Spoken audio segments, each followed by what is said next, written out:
Good afternoon to everyone joining us this evening for the COVID-19 vaccine virtual town hall conducted by the Department of Public Health for the County of Los Angeles.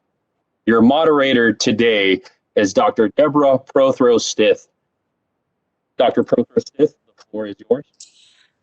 Thank you. Hello, everyone, and thank you for joining us for this virtual town hall on COVID-19 and the vaccine. I'm Dr. Deborah Prothro-Stith, Dean and Professor of Medicine for the College of Medicine at Charles R. Drew University of Medicine and Science. And I'd like to welcome everyone to this town hall. We have three top experts in medicine and science from the Los Angeles County Department of Public Health. And they are here to answer your questions about COVID-19 and the vaccine. And they're going to help us understand what to expect in the coming months as we look to end this pandemic, one that has caused so much pain in our communities. Over the next 90 minutes, we will cover important vaccine-related topics, including the development of the vaccines, the distribution process for LA County, and of course, safety and efficacy, issues that are top of mind. We will begin with an opening discussion by each of our panelists, and that will last for about 30 to 45 minutes. And then we will move on to the questions that we've received and the questions that you asked during this town hall. So far, we've received more than 500 questions ahead of time. So obviously, we won't get to all of them, but we're going to do our best. And as a reminder, during this town hall, you may submit your questions via the chats on Facebook and YouTube or on Twitter using the hashtag AskCOVIDTownHall. If you'd like to listen to tonight's town hall in Spanish, you can call 888-664-1453. To listen in Chinese, you may call 888-664-1459. And for Korean, call 888-664-1454.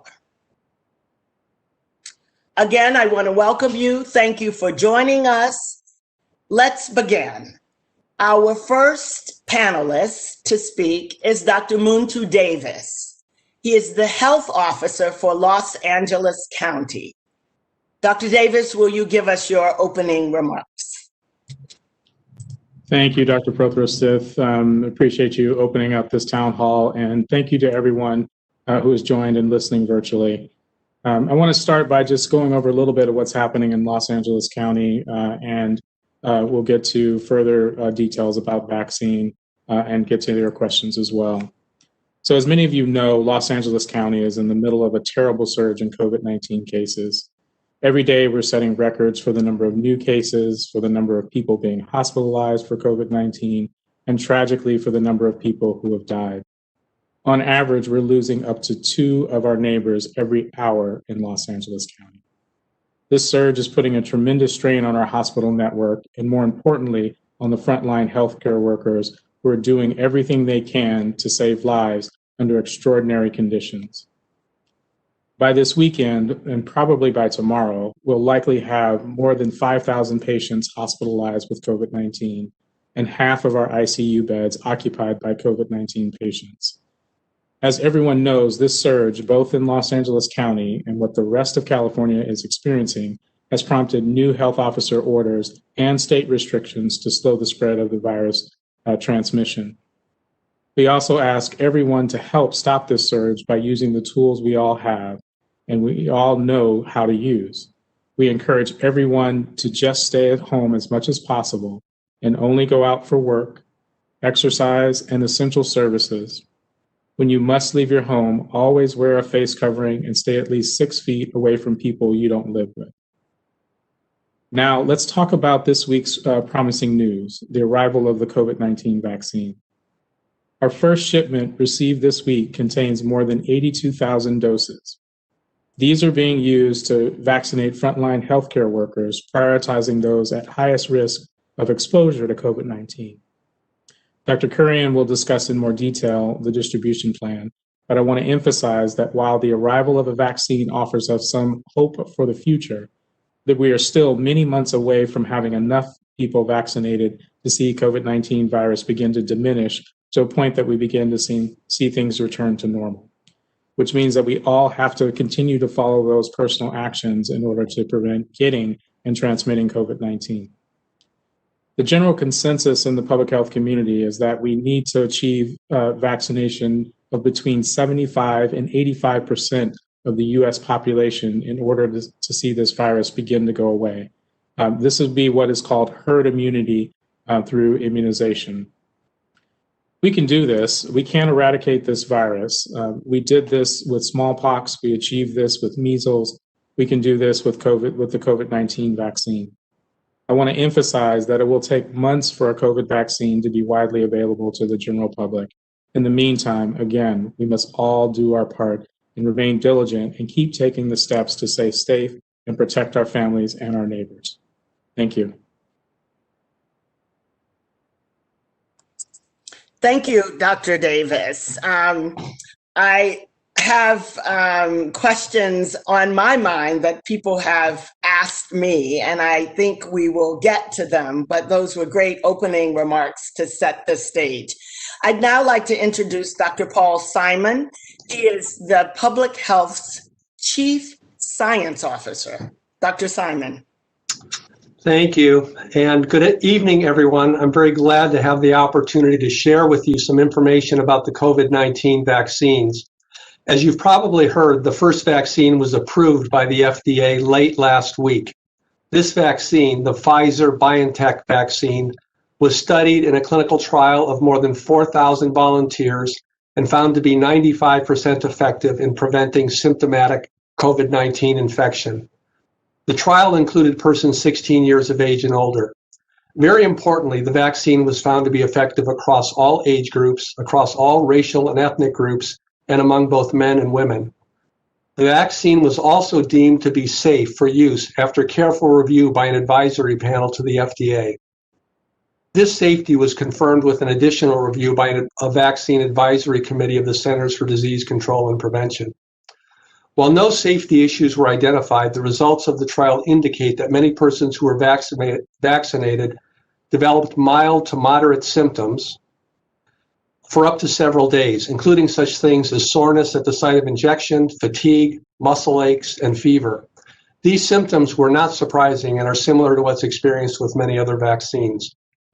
A second vaccine, the Moderna vaccine, is very close to approval.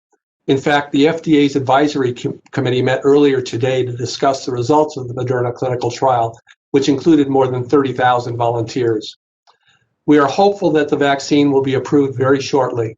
The Moderna vaccine was also found to be approximately 95% effective in preventing symptomatic COVID-19 infection and was not associated with any serious adverse effects. Like the Pfizer vaccine, the Moderna vaccine did produce short-term mild to moderate symptoms in many persons who received the vaccine in the clinical trial. The Moderna vaccine was tested in persons 18 years of age and older. As with the Pfizer vaccine, the Moderna vaccine requires 2 doses, but the doses need to be spaced 4 weeks apart, while the Pfizer vaccine requires spacing 3 weeks apart. Several important questions remain about these 2 vaccines. First, how long does protection last once vaccinated? The 2 vaccine trials only followed participants for approximately 2 months following vaccination. The second question is whether the vaccines prevent asymptomatic infection and spread of the virus to others. The vaccines will continue to be carefully studied as they are rolled out to answer these 2 questions as well as other study questions. They will also be carefully monitored for any safety issues and to ensure the absence of rare side effects. In the very early results of the rollout of the Pfizer vaccine, several cases of severe allergic reactions, known as anaphylaxis, have been reported in England, with one case also reported in the US. This will be very closely monitored as vaccines ramp up over the coming weeks. Out of an abundance of caution, anyone with a past history of an anaphylactic reaction to any of the components of the Pfizer vaccine should delay vaccination. In addition to the Pfizer and Moderna vaccines, several other candidate vaccines are in the late stages of evaluation, and we are hoping may be eligible for approval early next year. While the availability of multiple vaccines may complicate the logistics of our mass vaccination efforts, it will also help ensure that we have an adequate supply of vaccine to vaccinate the millions of persons needed to prevent ongoing spread of the virus, often referred to as herd immunity, as Dr. Davis mentioned. I know some persons may have concerns about the COVID-19 vaccines given how rapidly they were developed. I want to assure you that although the timeline for developing and evaluating these vaccines have been greatly condensed, all of the essential steps in the vaccine approval process have been maintained. In addition, 3 expert panels of scientists, one for the FDA, one for the CDC, and one convened by Governor Newsom and governors of 3 other Western states, all completed independent reviews of the data from the Pfizer clinical trial and concluded the vaccine was effective and safe for use. A similar process is underway with the Moderna vaccine and will be repeated for other vaccines submitted for approval. I'll now turn it back over to Dr. Prothrow-Stith. Thank you. Thank you, Dr. Simon. Thank you, Dr. Simon. It's now my pleasure to introduce our third panelist, Dr. Sarah Kurian, who is one of the leaders in LA County for the vaccine planning efforts. We are looking forward to hearing from you, Dr. Kurian. Thank you, Dr. Prothrow-Stith, and welcome to everyone who's joined us tonight. In describing our county's planned initial vaccination efforts, I want to first highlight what may seem like the obvious, that this will be a massive undertaking, the scale of which many would argue is unprecedented, given the time urgency of vaccinating millions of people in the county and beyond. I'll share some details about the first shipments. Here in Los Angeles County, we did receive our first shipment of the Pfizer vaccine this week. This first shipment accounted for 82,875 doses and are being used to vaccinate healthcare workers, with the priority being healthcare workers who are at the highest risk of exposure to COVID-19. And you may hear some people refer to this as our phase 1A distribution, which is aligned with the CDC and state recommendations. After phase 1A, which will also include residents and healthcare workers at long-term care facilities, we will start phase 1B vaccination efforts, which is expected to be focused on essential workers, followed by phase 1C, which is expected to be focused on high-risk groups, including seniors and those with chronic health conditions. The Advisory Committee on Immunization Practices, which provides recommendations to the CDC on vaccines, will be meeting this Sunday to make decisions about who should be considered in these next phases. Plans are also currently being developed for how individuals within these broad groupings will be prioritized and how the vaccines will be delivered to them. This planning is occurring in close coordination with the state health department, the local healthcare community, and many other community partners. I'm very proud of how nimble my public health colleagues, hospitals, and our partners at EMS have been in standing up the distribution system and adjusting to the various challenges that creating such a complicated system can pose. In addition, we have over 100 people on a task force from 50 different organizations that have been assisting with plans, and everyone involved has taken extraordinary measures to ensure that these vaccines are distributed in a safe, equitable, and effective way. The way this initial process works is that we've designated 9 key storing and distribution sites, some of which are acute care hospitals themselves. These sites have both the ability to store vaccines at the proper temperature and are spread out throughout the entire county to ensure equal and easy access to a number of acute care hospitals that are receiving vaccine from these hubs and then administering the vaccine to their healthcare workers in this first round.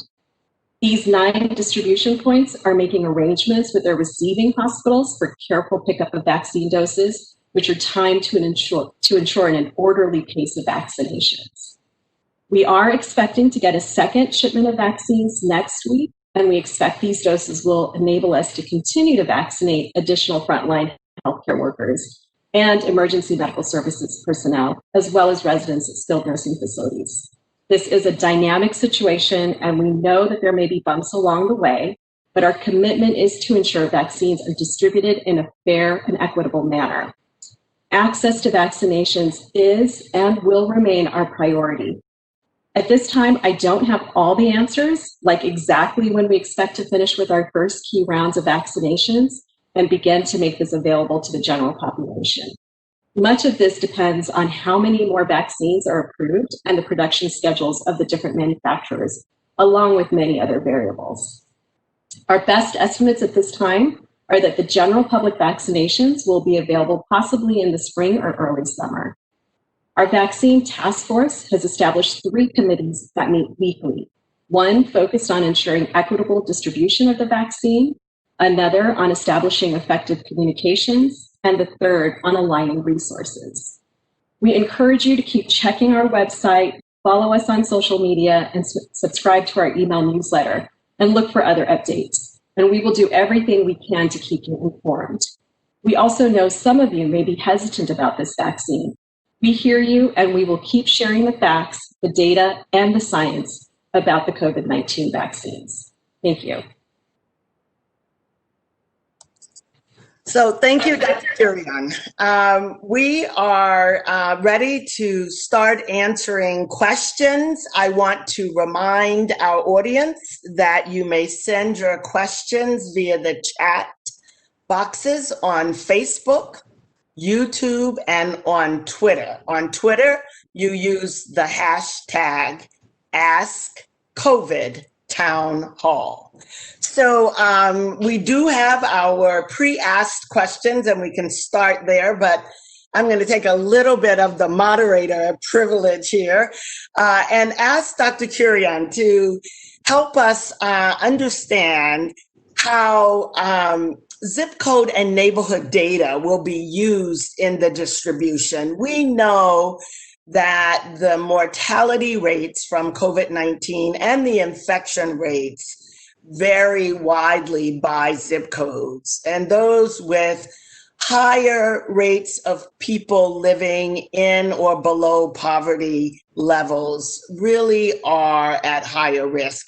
How is that factored in as the groups consider the distribution? So thank you for asking. So yes, there is a variety of different factors that are considered in determining who gets the vaccine and how it's distributed among the different acute care hospitals for this very first round that we had. So absolutely, as I mentioned, equity is a consideration, and it's sort of in the forefront of the decisions that we make. And so prioritizing and understanding which communities are most impacted, and especially those hospitals and facilities that are serving vulnerable populations, are part of the calculus that we use in determining how to distribute these doses. Thank you. Dr. Davis, I'm going to ask you our first question here, which is, can I sign up somewhere, put my name on the list? How will I know when the vaccine is available for me? Well, you can be sure that there'll definitely be widespread notices in terms of public information regarding when the vaccine is available and where you can get it. In the meantime, what I would suggest is for people to go to our website, publichealth.lacounty.gov. That's publichealth.lacounty.gov. And then when you get to the COVID-19 pages or a link for that, there is a page that is specifically for vaccine, and you can sign up for a newsletter using your email so that you can get COVID-19 vaccine updates, as we start to change things and more news comes about. But I can guarantee you that your providers will know when it's available, and they'll tell you, we'll tell you through public media and public messaging And also, again, you can sign up for this email to get updates as things are changing as we move forward. Thank you. Dr. Simon, the next question is for you. Will a vaccine be available for people under the age of 16? What happens is if the rest of our family gets vaccinated, but our children don't, are they at risk of infection? How do we protect our children? Great questions. So the current vaccine trials focus just on adolescents and adults. But as these vaccines are rolled out, there will be continued studies happening. And in fact, the trials will be expanded to include other groups. Children, pregnant women is another group that was not studied well in these trials. So we will get additional information. Things are moving very quickly.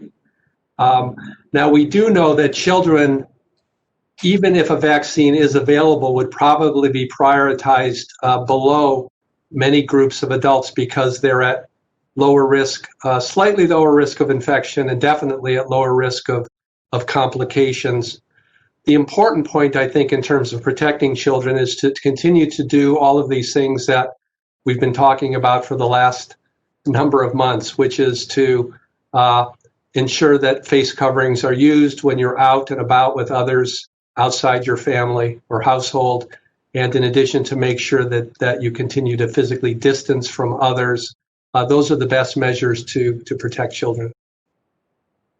And the follow-up question here to you, Dr. Simon, is will the vaccine keep me from getting sick? Well, the studies indicate that the vaccine seems to be very effective in preventing COVID-related illness. Again, though, it's not entirely clear if the vaccine prevents asymptomatic infection. But again, we will study that over the coming months to determine it. But very importantly, it's looking very promising that the vaccine prevents illness. And while the numbers were very small in the clinical trials, it did suggest that the vaccine's effective at preventing severe disease. So, Dr. Davis, a follow-up even to that question is, and another question, can I get sick and transmit the virus to my household? I am a healthcare provider and have a 6-month-old at home. So if the question is related to if you're getting the vaccine, no, this is not the virus itself. This is really something that is produced by the virus, but once it's in your body, it produces the antibodies which will fight off the virus if you get infected. So it's not that you get this vaccine like some of the previous vaccines that were live but weakened in influenza virus that you got sprayed in your nose. It's not like that at all. So this is not the virus that you're getting in terms of this vaccine. So you should not be able to transmit from the vaccine to anyone in your household or to anyone else at all because you don't have the virus from the vaccine. So that was the question. Thank you. Dr. Kurian, you answered this in your opening remarks, and it was implied in the question that I asked you, but it's worth repeating because it is here again as a question. How can we be sure the distribution is fair, that people with means or privilege won't gain access ahead of schedule? So yes, that's a really good question. So part of the work that's been done in sort of understanding and defining who gets vaccine, as I mentioned, there was a lot of different factors that were taken into account. And this was done at the federal level and then also at the state level and then followed up by us here at the local level, accounting for additional factors that are relevant to LA County.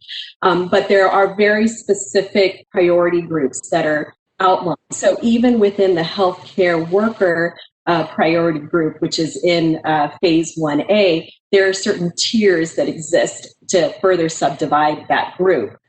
So we'll be working specifically with those facilities that employ these individuals to help them understand what the process is in terms of identifying who those priority healthcare workers are. We put out guidance. We have almost daily, if not multiple times a day, conversations with these facilities so that they clearly understand who they're supposed to be accounting for and delivering this vaccine to.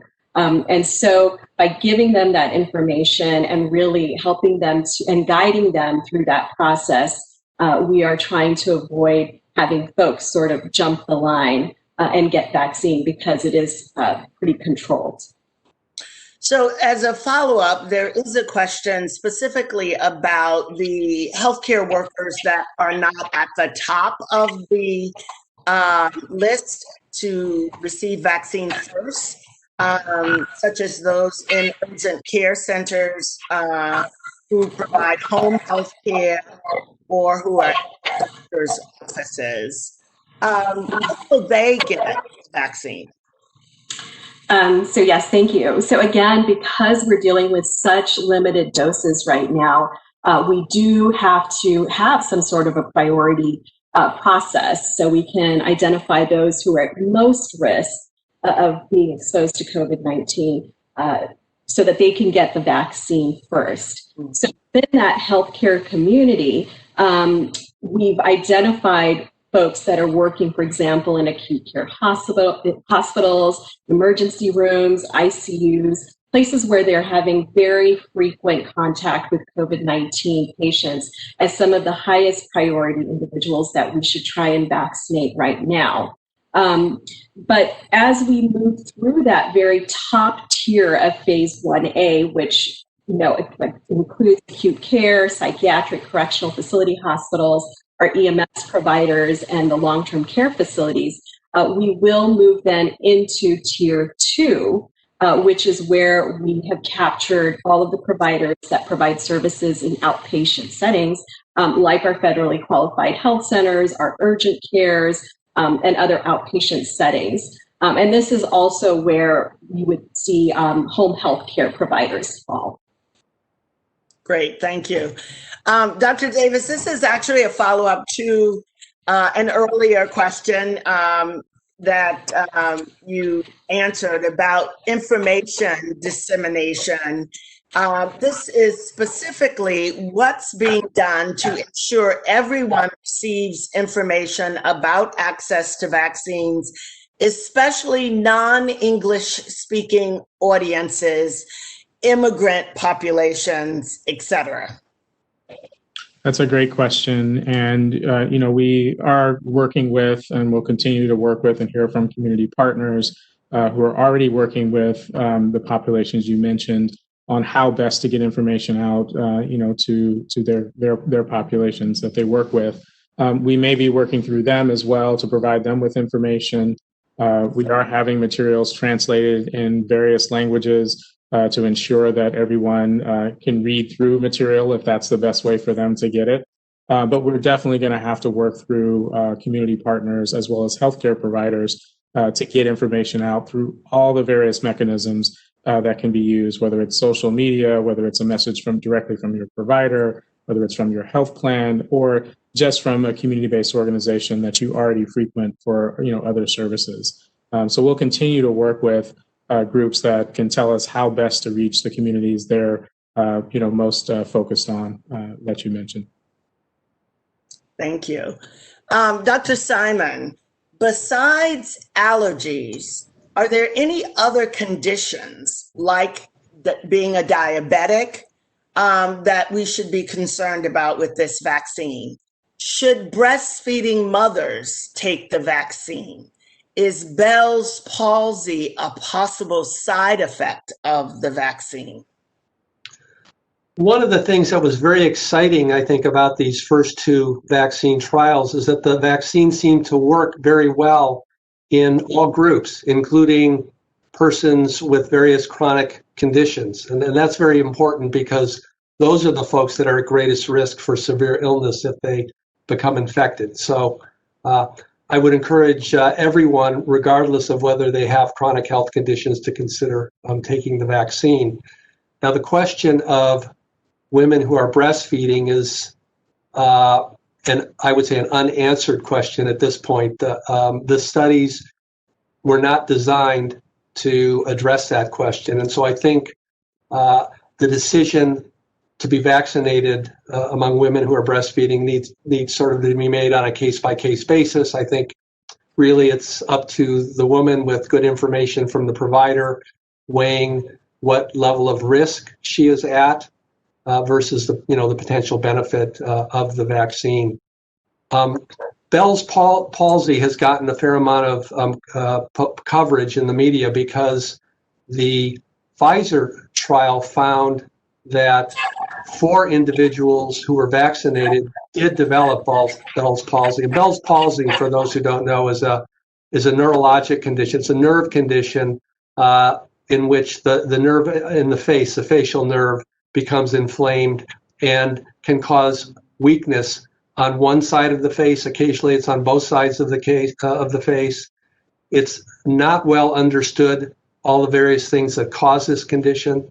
The important point is that for the vast majority of people with Bell's palsy, they do get better. But the vaccine trial could not determine definitively if the vaccine was associated with increased risk of Bell's palsy. So this is certainly something we're going to watch very closely, again, as the vaccine gets rolled out. Now, Dr. Davis, there are a couple of questions about the second dose and the planning. And I guess both you and Dr. Kurian should weigh in to answer the question, what will be done to ensure people get the second dose? Will contact tracing be used to ensure this? Dr. Kurian, you want me to take it? Sorry, I couldn't unmute myself fast enough. No, I'm happy to take that. So yes, thank you for asking. So, this is definitely an important consideration because both the vaccine that's being used right now, which is a Pfizer vaccine, and then the second one that we're expecting to start using next week, which is the Moderna vaccine, do require a second dose. So the registration tool that most of the locations will be using to register patients and record the vaccination will generate an email reminder to come in for that second dose.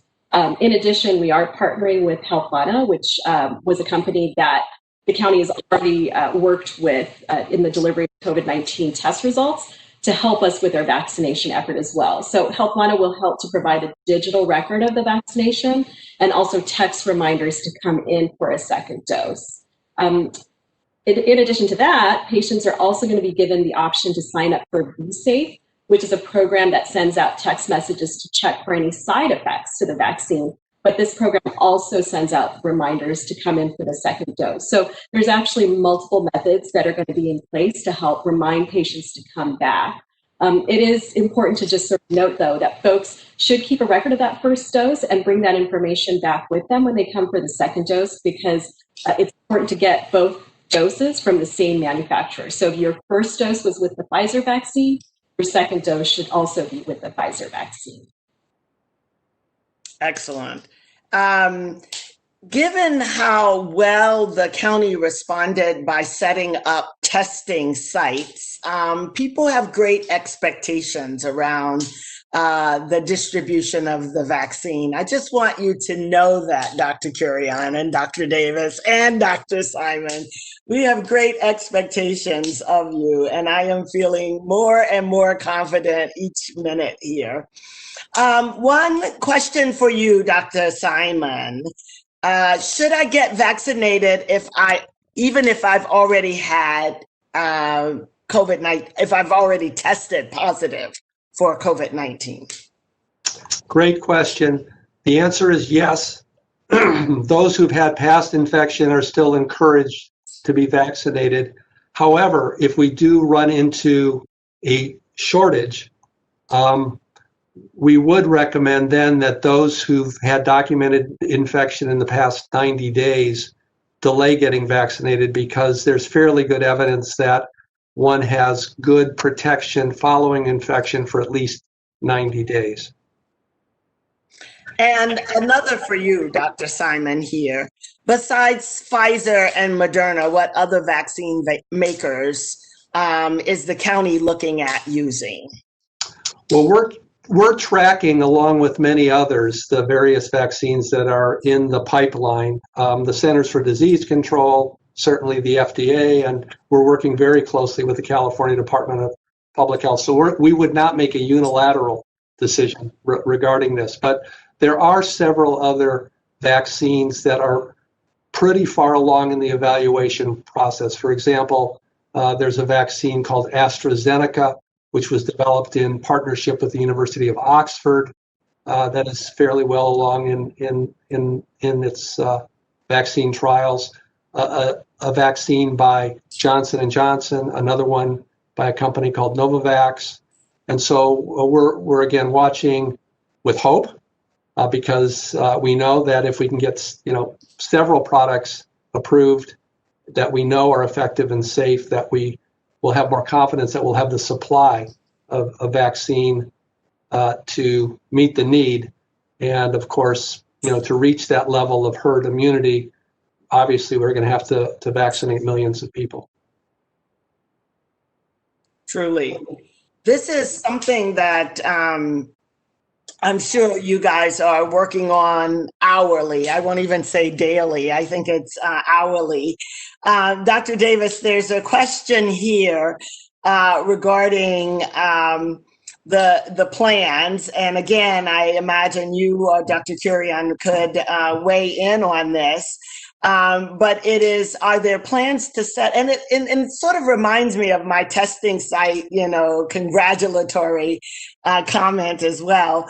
Are there plans to set up county-run COVID vaccination sites, or will this mainly be distributed through private healthcare networks?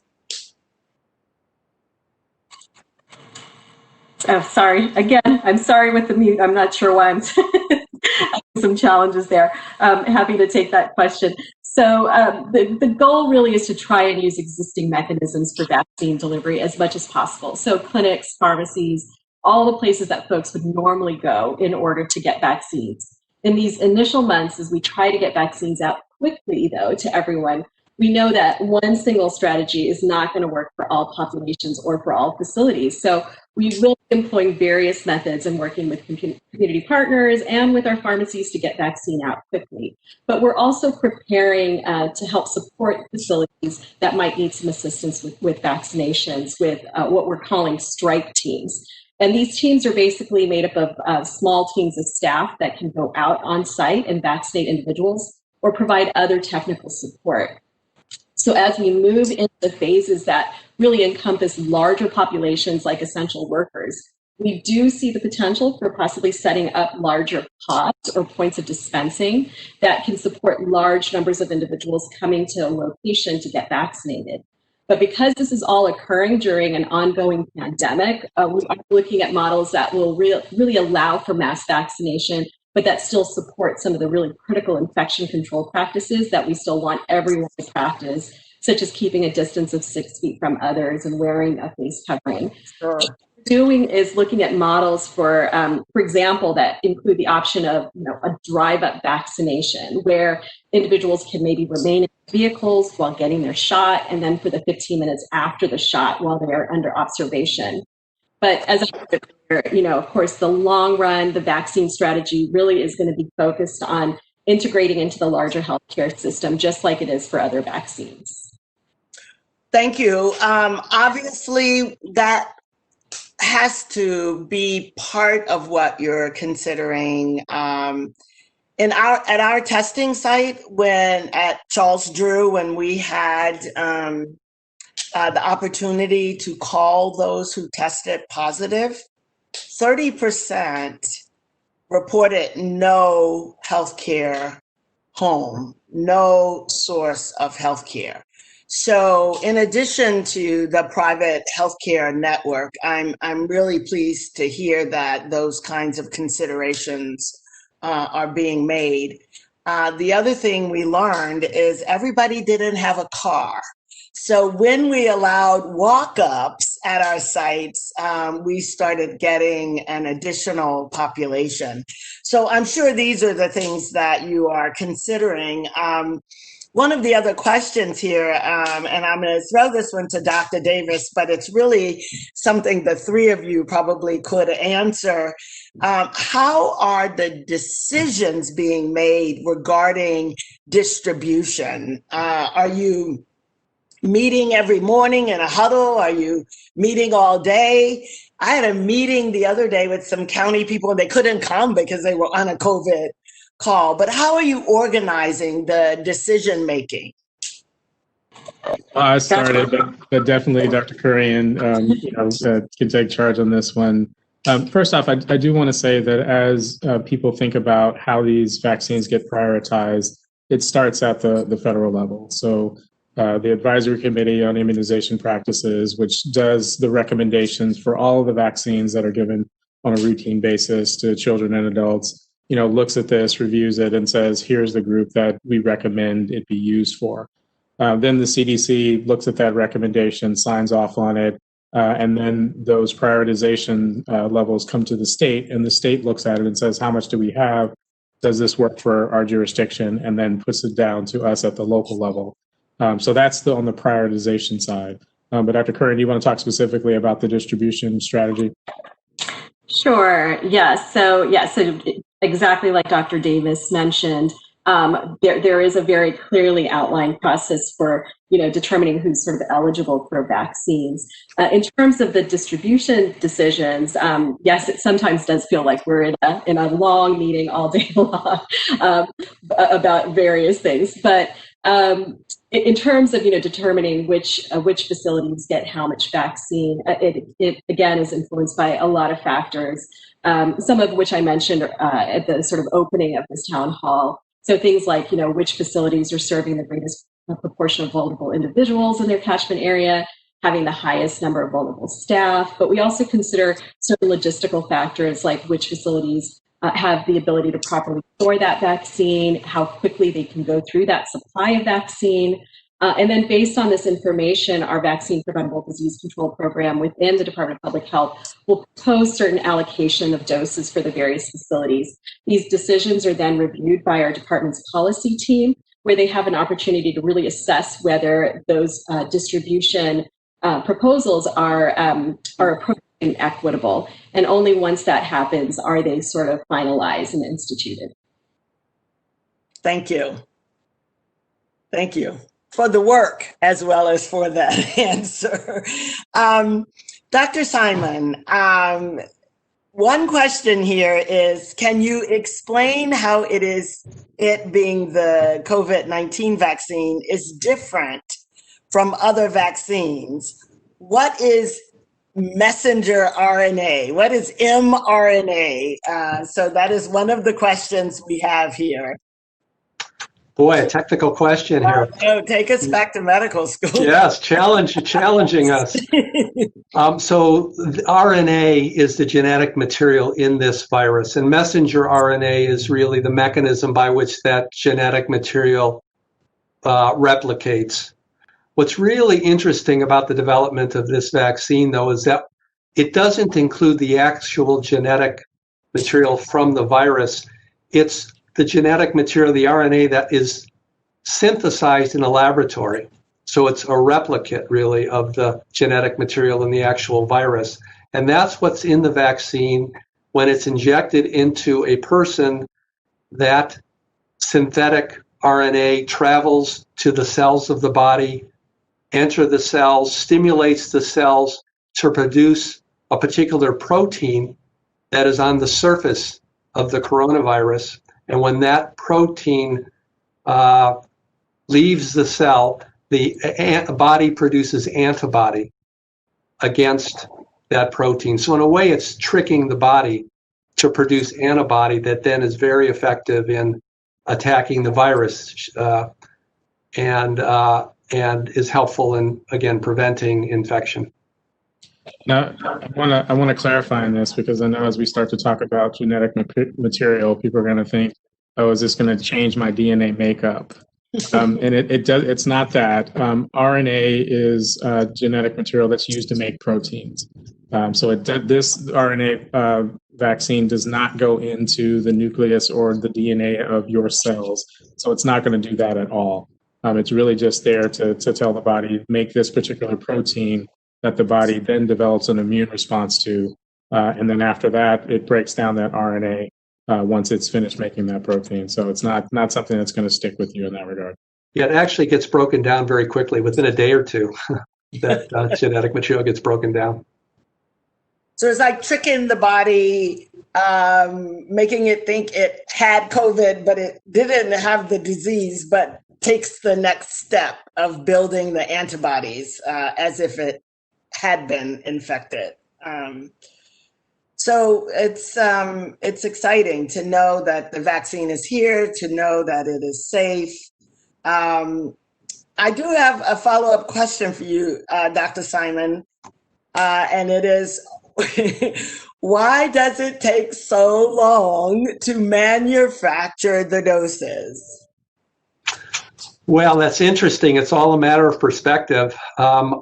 We did this in lightning speed. I think at the very beginning, no one really quite believed, at least those in the scientific community, quite believed that we could do it this rapidly. But fortunately, there were several companies that had been preparing platforms to develop mRNA vaccines for quite some time. So this was a perfect opportunity, and they actually began immediately in January when the genetic sequence of the virus was identified. They began working on a vaccine, and so relative to normal times, it's really been quite a short timeline. But manufacturing a vaccine is really complex. Obviously, there have to be very, very rigorous quality control standards. And then to manufacture, the volumes needed to vaccinate, again, hundreds of millions of people just take time. And, we're balancing the need for speed with also the need for great care to make sure that the vaccine is safe as well as being effective. Well, I think one thing to add to that, this is a different process, and if it's got to be grown in the egg, that takes a longer period of time to do that. But I also want to say that as these vaccines are getting authorization, many of them have already produced millions of doses that are just waiting for approval to be sent out. So fortunately, in this one, it's not like they're getting approval and then all of a sudden now we're going to start production. So there is vaccine that will be coming shortly after it's authorized, much like the Pfizer doses. And I'm sure that the production of it will start to grow over time when more and more vaccine will be available. But many of them have already been in production. This last question of those that we received ahead of time, and we're looking to receive some by chat here, is for you, Dr. Davis. Why don't we just lock everything down until the vaccine is ready? I don't feel safe leaving the house, but I still need to because I work in higher education. It's a great question, and oftentimes many of us in public health have gotten that response: just shut everything down. When you do things like that, and they're there for a long time, and many of you have seen this, with the orders that we've had, even when it didn't shut everything down. There are also other economic and social impacts that come with that. And we try to use our best public health knowledge and understanding of how to slow the spread of disease and allow as many things to happen as possible with modifications to make them safer in that regard. So the recommendations in terms of wearing your face coverings and keeping away from others, et cetera, are important to do. And in no situation where things get locked down does everything ever get just locked down. Many parts of our society need to continue to operate in order for all of us to survive. Whether that's your grocery stores, whether that's your food producers, whether that's your bankers, et cetera, or your healthcare workers. Those things are the basics that we need. So up to this point, we have been trying to do as much as possible to allow as many things as possible to operate in a safe manner and where they can't in the normal manner, modify those. So it's a big entail to say shut down everything. If these cases continue to go up related to hospitalizations, maybe we'll get to that point where more things are starting to close based on the state order in order to protect our healthcare system. But we really want and need everybody to follow those action steps. You, your friends, your neighbors, your colleagues, your coworkers, everybody needs to do that. No matter what we do, if those things aren't followed, even as we start to get vaccine rolling out, it won't be at a high enough level. We're still going to need that protection, and we're still going to need to see how much this vaccine prevents even asymptomatic infection and transmission. So everybody needs to follow those steps. We need to do that in order to get to this point that we have many more people immunized so that we have what we call herd immunity. But it's a big entail to do that, but it is something that we consider, but we try not to have to do that because it disrupt a lot of society. I think that's an important point because for some of us who can work from home and continue to get paid, the shutdown is an inconvenience. For others of us, it has been, the loss of a livelihood, homelessness, real concern about where the next meal is coming from. So weighing the risk and the benefits of each strategy is something I know you guys don't take lightly, and you do regularly. But I think this pandemic has caused us to appreciate how interdependent we are as a society. And, for all the hurt and the pain, if that can motivate us in, this next year to do some things differently, I think we will have learned a good lesson. We do have one question. It's for for any of you. Why can't we hang out with friends or family if we get a test and don't have COVID? It's hard to stay home all the time. I won't ask how old that person is, but the younger you are, the more difficult it is to just stay at home, I think. Yeah, I mean, but by nature, we're most of us are social beings, and being in contact, especially with others who we don't live with, is part of our normal practice. It's part of our happiness. It's part of our livelihood. Unfortunately, in this instance, even if you tested negative, and we've seen this in very famous examples, you can turn out positive later on in the day. So that test that you took was negative at that moment, even though you could have still had the infection, or you may still have the infection. And later that test will be positive, which means that you would be transmitting to someone else and not have known.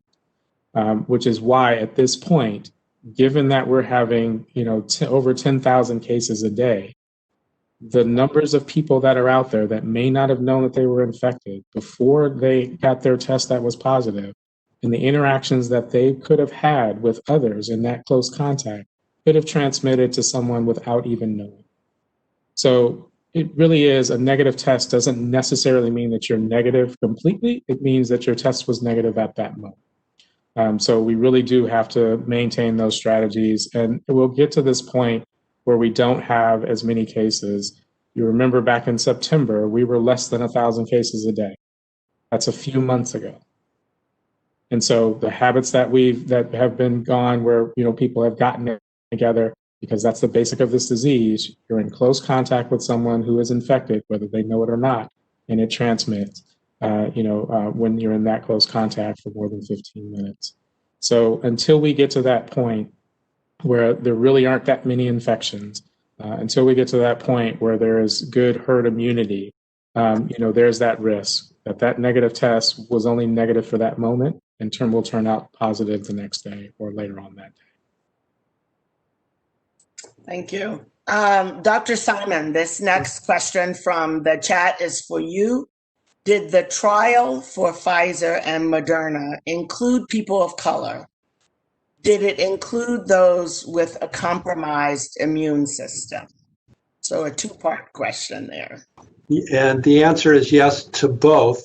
The researchers worked very, very hard to recruit a diverse population of individuals because we knew how important it would be to understand how well the vaccine works across a broad swath of our population. And because communities of color generally have been more severely impacted by the pandemic, we know that it will be extremely important to make sure that the vaccine is accessible to folks in those communities, that it's safe and it's effective. And so hence there was quite a bit of prioritization to ensure a diverse study population.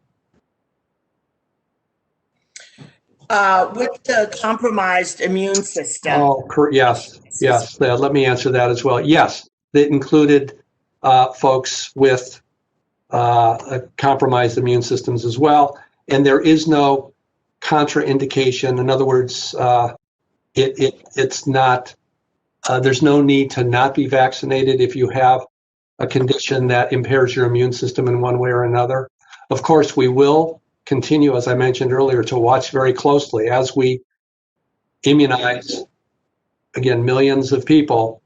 We will continue to monitor very carefully because we can continue to learn. There may be rare side effects that were not apparent in the vaccine trials that we need to understand. But at this point, the only absolute contraindication is someone who actually has had a history of anaphylaxis to any of the constituents that are in the current vaccine. Thank you. Dr. Kurian, what phase do dentists fall into, and where can they go in LA County to get vaccinated? It's a good question. So we do recognize that dentists are also definitely at risk, especially based on the type of work that they do. They're right in there, right in people's mouths, and often putting themselves at pretty significant personal risk to provide the services that they do. So in terms of which phase they fall into, they do fall into phase 1, but just as a reminder, phase 1 has a lot of different subdivisions in it. So within phase 1, they do fall under phase 1A. And then within phase 1A, as I noted, we do have a couple of tiers. So yes, there's just a lot of levels to this because, again, we have such limited doses that we do have to go through this very sort of refined prioritization of individuals based on their level of risk. So dentists fall into our third tier, phase 1A. So in terms of what does that mean? When do we get to them? It's hard to say, but we're thinking probably early into the next year. So most likely sometime maybe January or February. Where do they go to get vaccinated? So in terms of that, these are conversations, again, that we're going to be working very closely with our dental colleagues. We have a team of dentists within the Department of Public Health that we'll be reaching out to really communicate with the dental community, understand what might be the best ways to reach them, to count them, to understand how many of them are out there, and all of the other dental practitioners that might be important to capture as well. So those conversations are ongoing. Thank you. Dr. Simon, if there are 80,000 doses that we receive, does that mean that 40,000 people will be vaccinated since you need 2 doses? Yes, that's exactly the case. Now, I will say, though, that when we receive 80,000 doses, we don't just vaccinate 40,000 and then hold the remaining 40,000 for the 3-week period to then give those people a second dose. We are anticipating a continued flow of vaccine. The precise volume of vaccine we're going to get week to week remains a little uncertain, but we're pretty confident there'll be an ongoing flow. And so we're not stockpiling vaccine. We give it as we get it. But it is true with the Pfizer vaccine and with the Moderna vaccine, it's 2 doses needed. There's at least one vaccine in the pipeline, though, that only requires 1 dose. And if that gets approved, that certainly makes life easier, but we'll have to see how that shakes out. Thanks. Dr. Davis, my family lives in Florida. Will it be safe to travel once I get the vaccine? Great question. So we'll go back to what does the vaccine do? So the vaccine was approved and shown to reduce the number of people who got sick by more than 94%, without causing any serious side effects. So as Dr. Simon mentioned earlier, preventing that severe illness, is what this vaccine, has been authorized and what it applied to be authorized for. So it should help in terms of, definitely reducing that the risk of serious illness. Again, what we want to see is, could you still be infected and transmit to others and not have symptoms? That's something we don't know at the moment, and something that will be observed as the vaccine gets put out. So the safe to travel, you would have more protection after having the vaccine. But I still think you're still going to need to have those face coverings on to protect your family if you're going to be in close contact with them, and that's allowed wherever you go, just until we understand exactly that there isn't this ability to be infected, not have symptoms, and transmit to others. Thanks. Dr. Kurian, can you please comment on the communication efforts that will be used to provide outreach information, education, and vaccination services to the Latino communities of Los Angeles County? So yes, we're very cognizant of the fact that we have a very diverse population here in LA County, and therefore really a need to make sure that we're messaging and communicating out to all of these diverse communities. So, as part of our communication strategies, our communications team is really working hard to make sure that a lot of our messaging that's on our web pages and other tools are translated into multiple languages. In addition, we do have a vaccine task force that I alluded to earlier on in my opening remarks. And so one of the committees on that task force is helping us specifically with issues around having effective communications. And so we'll be working with those members to really, again, identify the best ways to reach out to these communities, whether it's through working through community health workers or promotoras to get that message out and help connect people to places where they can get vaccination, and also just providing information. Thank you. I know we tested for COVID-19 at the CDU testing site. I think to date it's been 120,000 people, many of them Latinx. And I think we have a mechanism for getting the word out that might be available pretty much across the county. And one of the things we learned is that using volunteer faculty, volunteer students, community volunteers to really go out and talk to people at the grocery stores as they are out and about made a big difference in the numbers of people who would come. And I think, again, because everyone doesn't operate quite in that mainstream healthcare network, as we know, those are the kinds of outreach efforts that I know we can rely on the county to use. So thank you for that. That's very important. Yeah, no, I'll just comment. It's very, very important to sort of highlight is that oftentimes we need to use the leaders within these communities as sort of our vessel of communicating out messages. And again, I think that is one of the strategies that our communication team is really looking to do, is identify who those prominent leaders within these communities are, who are those social media influencers that we can really tap into to kind of get these messages out to these communities. Great. I just want to add to that, in many instances, they're also helping us shape the message. Like, this won't work for our community. And so we really do rely on that expertise to help us fine tune the messages so that what comes across is actually what's intended in terms of getting the message right. So true. So true. Dr. Simon, this next question is for you, coming from our chat. As someone who is in childbearing age, I worry that the vaccine might affect my ability to have children in the future. My question, what long-term effects are expected from this vaccine, and how can I be sure it won't affect me in the future? Sure. Well, that question can't be answered directly from the vaccine trials. I mean, it's important to note that the vaccine trials studied people for approximately 2 months after they were vaccinated to identify adverse effects. The good news is that our experience with virtually every other vaccine indicates that if there is going to be an adverse reaction, it generally occurs shortly after the vaccination. And I can't think of a single example, maybe others can correct me, but I can't think of a single example of where a vaccine adversely impacted fertility.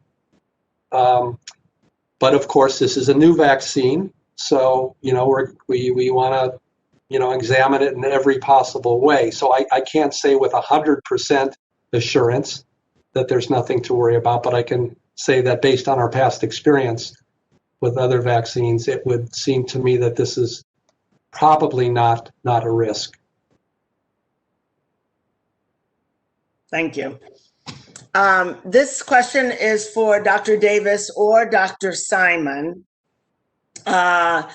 I hear a lot of misinformed or misinformation from many COVID deniers, but because my lack of knowledge in the sciences, I can never answer the question they pose.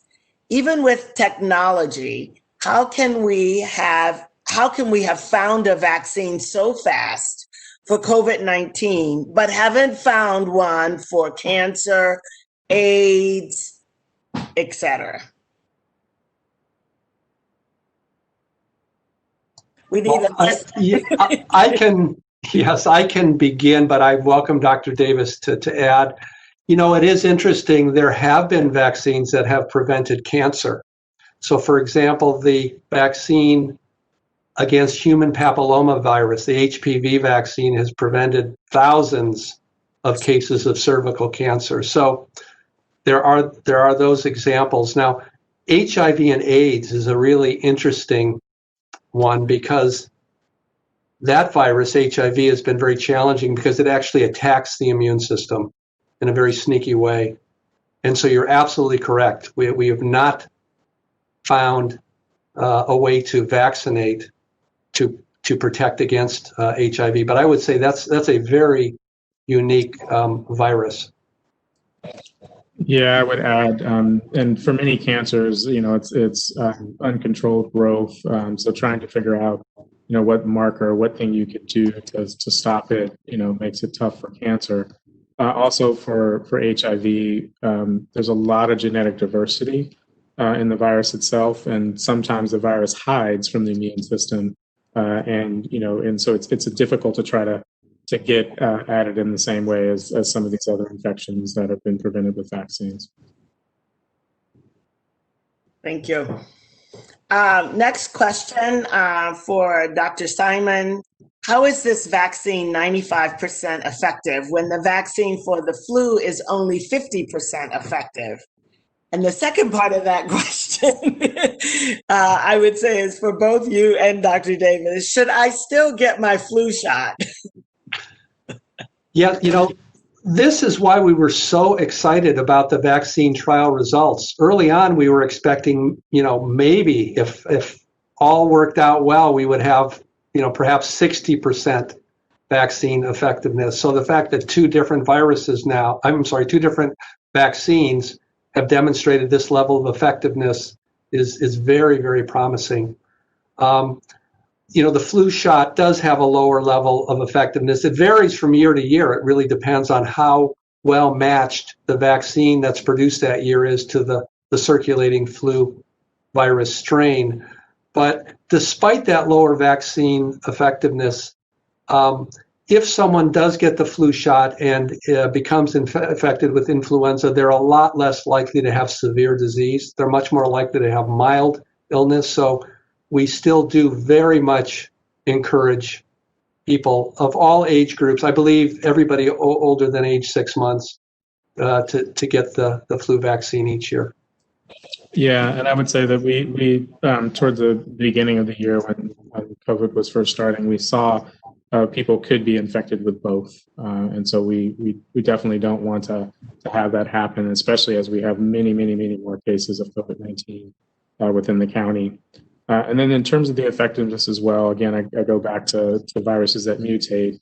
The influenza virus mutates a lot. And so that's where sometimes it doesn't match as well because the virus has changed from what it was circulating before. So the next question, Dr. Kurian, we're going to get into your priority groups and A through C. And the question is roughly what percentage of county residents are in the priority 1A through C groups? And if I can piggyback onto that, given the flow of vaccines that you're expecting, you mentioned a January, February for dentists. When do you project that any resident in the county who wants the vaccine will be able to? Yeah, so what we're predicting right now, and again, it's just sort of a prediction, is that we'll probably be at a point where it's open for the general public closer to the spring or early summer. So it's gonna be a little bit. It's gonna take a little bit of time. In terms of percentages of county residents, it's a bit hard to enumerate exactly how many people that's going to translate out to. And I think part of that is because we're still waiting. For example, this Sunday, the ACIP, which is the committee that provides recommendations to the CDC on vaccines, they're going to be meeting this Sunday to kind of really flush out exactly who is going to be in that phase 1B and phase 1C categories, to provide a little bit more detail. So after we get that extra level of detail, then we can start to work through what does that mean in terms of our county, how do we get that information out to those groups and really have a better count of what those populations are going to be. But I can tell you that right now we're expecting the proposed priority 1B is essential workers. And so it could be a very large group of people because this could include, again, we don't have the final details yet, but agricultural workers, teachers, sanitation, just a whole host of different folks that are employed in some of those really critical jobs that help to sustain and support our society. So again, it's probably going to be a very, very large chunk of our population, but we'll have more information very soon. Can I just add one note about 1C, Yes. which is the high-risk groups? If you include those 65 and older, and two of the conditions that place one in a high-risk group, one is high blood pressure, hypertension, the other is obesity, you're talking about at least a third of the overall population, at least the adult population. So we've already moved, well into the general population. And we'll clearly have to prioritize within those very broad groupings. Yeah, I think that's going to be part of the really hard work. I think that's going to be coming up in these next weeks is just really deciding how we're going to break out these very large groups into these various categories and prioritization. So I think even though we've got kind of a very complicated phase 1A with multiple tiers within that, it's probably going to be even more complicated as we move into phase 1B. And again, I think one very important factor as you try to prioritize within groups to keep in mind is those neighborhoods and zip codes with higher mortality rates. I think that is just such an important way for us to respond to this pandemic and do things a little bit differently because the data show that we should. But I thank you for the work that you guys are putting into figuring this out for us. It is complicated. The next question is for you, Dr. Davis. First, others may chime in. My dad is not sure he wants to get the vaccine. What should I say to him? He is a smoker and has heart issues. He needs to get it. That's the first thing. So, we go back to, the data. There are a lot of infections at the moment. And when we look at the most serious outcomes, which is death, 93% of the population who dies that we're able to identify their underlying health conditions, or whether or not they have them, are people with underlying health conditions. So someone who does have heart disease, and smoking doesn't help for a number of reasons in terms of respiratory illnesses. But it really is that he is more likely to have serious and severe complications from this infection than others. I do want to note that even 7% of the population who is deemed as healthy also die. So everybody should be getting this in order to protect us all, not just ourselves, but to protect the ones around us. I think this is just such an important question because, some of the surveys suggest that healthcare workers, people in, Black and Brown communities, others who feel marginalized by this society are really reluctant to, I was surprised by the data on healthcare workers, but I do think we have to get the information out and just continue to support, those who are getting the vaccine and their influence on their friends and family. It really is going to boil down to making people feel safe and getting the word out. Well, one issue is insurance. And Dr. Kurian, the next question is for you. Will people who have no insurance be able to get the vaccine? So the short answer is yes. There is no cost to the individual to get the vaccine. There is a administrative fee that the vaccine providers may be able to charge to the insurance.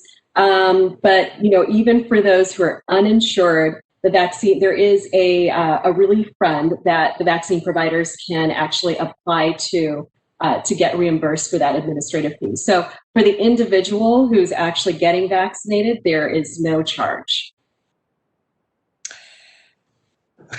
That's good. Oh, wow. That's very good to know. Dr. Simon, do you anticipate this vaccination being added to California state vaccinations required for schools and childcare? When can schools get it?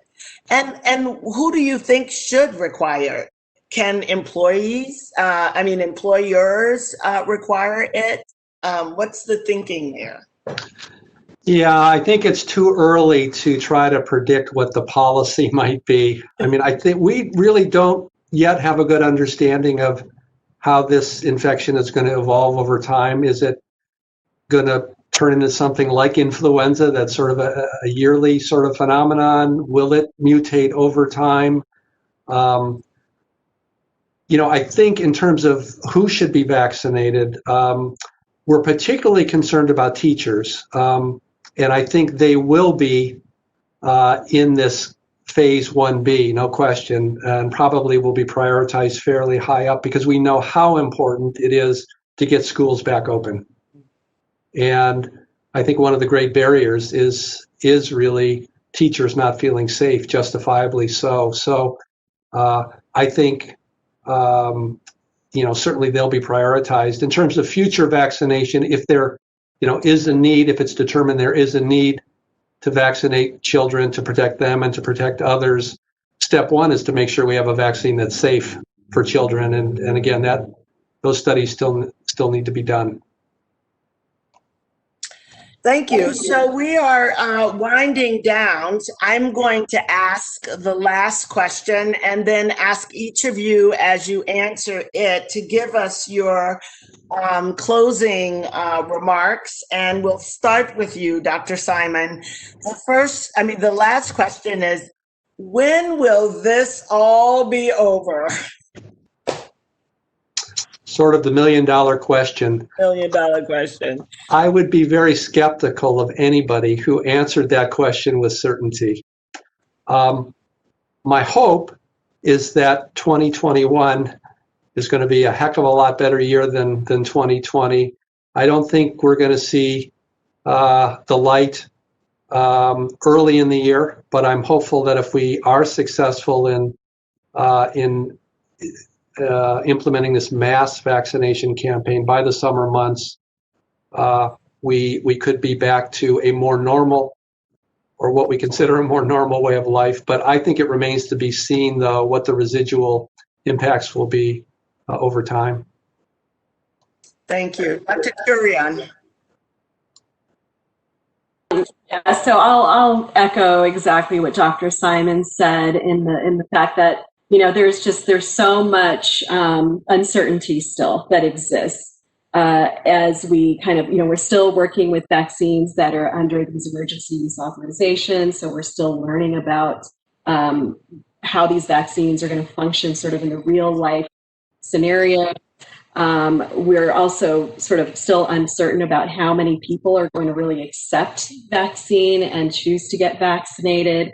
All of these things I think are going to play into how long it's going to get to before we get to a point where we're back to the old normal. Mm-hmm. So I think, we do sort of exist in this new normal. And the new normal will continue to change and evolve as we start to roll through this vaccine effort. But yeah, I think there's, we're yet to see where this ends. Dr. Davis. All right, so I'm going to be more positive on this one. So, one, it could be much better than what it is right now if more people were following the public health recommendations and guidance. Again, wearing your face covering when you're around others, keeping your distance from people you don't live with, making sure your hands are clean as you're going to eat and drink and do other things on your own, and really staying at home as much as possible. For those of you who do have to go to work, maintain and adhere to those protocols that you're required to follow and your employer is required to follow if you're open. That will lower our case rates as more people do that, not just at work, but in the community. So maybe going and visiting the neighbor or hanging out in the neighbor's backyard, let's not do that right now. Let's get through this period of time. Let's get more of these immunizations, these vaccines into the community and into more people inside of our county. And those two things together will get us to a place where we can open up more of our economy, get more people back to work, and get our kids back to school sooner rather than later. So please do that, and we can get to a more normal space than where we are now. So thank each of you. This has been very, very helpful. And I thank you not only for your participation in this town hall, but for your work. I think as a society, what we've learned is that leadership matters a lot. And we are thankful that in the County of Los Angeles and at the Department of Public Health, we have you working on this. So you won't hear the applause from the audience, but know that you are appreciated. And to the audience, please take care of yourselves and take care of your family. You know what to do. Good night.